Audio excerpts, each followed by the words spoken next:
resolution number 18-12-024. The Stark County Mental Health and Addiction Recovery Board has passed this resolution on December 2018, calling for the renewal of a 1 mil 10-year levy to begin in tax year 19, first collected in 20. The board is requesting the Director County Administrator to certify a copy of this resolution to the Auditor of Stark County for the calculation of the average annual tax rate expressed in dollars and cents for each $100 of valuation, as well as in mils for each $1 valuation. Move to approve a resolution approving the Stark County Mental Health and Addiction Recovery Board's resolution number 18-12-024. Second. It's been moved and second to approve a resolution approving the Stark County Mental Health and Addiction Recovery Board's resolution number 18-12-024. Discussion. With us is John Aller. John? Sure. You want to fill us in on what's... Sure. So it's a 10-year levy. It's a 1 mil renewal.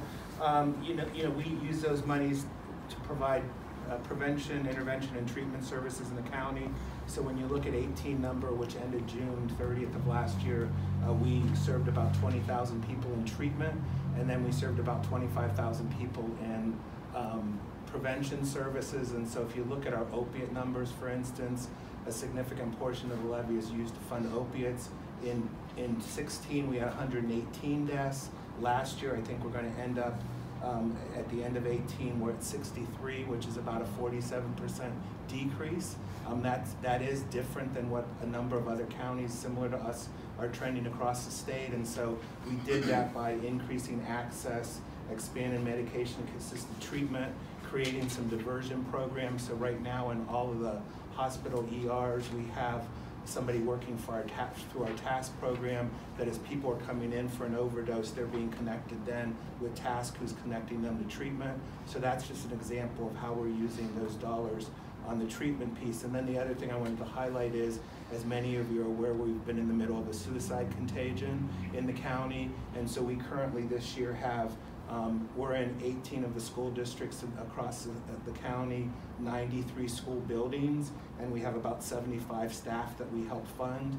It's about $1.5 million that we're, $1.5 million that we're putting in, about $1 million, and their schools are putting in $500,000. But that allows us to have early consultation services for kids as they're being identified, and then hopefully getting them connected into treatment services. And so those are just a couple of the things that we're doing. I mean, we really use it for treatment, some prevention activities. We're also doing quite a bit of work, about $500,000 we use for early childhood, which is working for kids in daycare centers as young as 3 and 4, which sounds a little odd to people, but when you look at the research, you really need to start working with kids when they're at that age to identify what some of the barriers and issues they are, and kind of wrap services around them and their families to hopefully get them kind of engaged in school and being successful. So, we use the levy funds along with state and local funds to kind of braid together for programs. So we get money from the state for opiates, for instance. We get some money from the state for crisis services, and then we basically look at what the cost of those services are and wrap both the state federal dollars along with the levy dollars to make sure that we have kind of a holistic program to meet the needs of the community. One of the things we're proudest is last year, because we have a strategic plan, and so we're creating diversion programs, which are really an opportunity to keep people out of the jail and the criminal justice system, and then get them involved in the treatment that they need. And so last year we developed, in collaboration with everyone else, about 10 of those programs. Because again, the challenge is that you can put them in jail and they can go out to the jail and sit with the sheriff, but ultimately when they come out, they need to get engaged in treatment anyhow. And so we're fortunate in the county to have criminal justice and law enforcement who's willing to kind of address the disease of addiction and help them get the treatment that they need, as opposed to just putting them in jail first and then having to give them treatment later. And so Canton Muni has developed a drug court, which has been extremely helpful.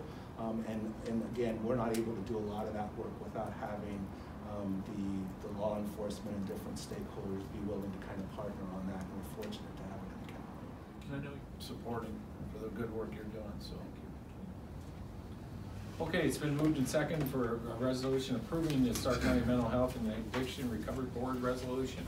All those in favor? Aye. Opposed? Motion carries. Thank you.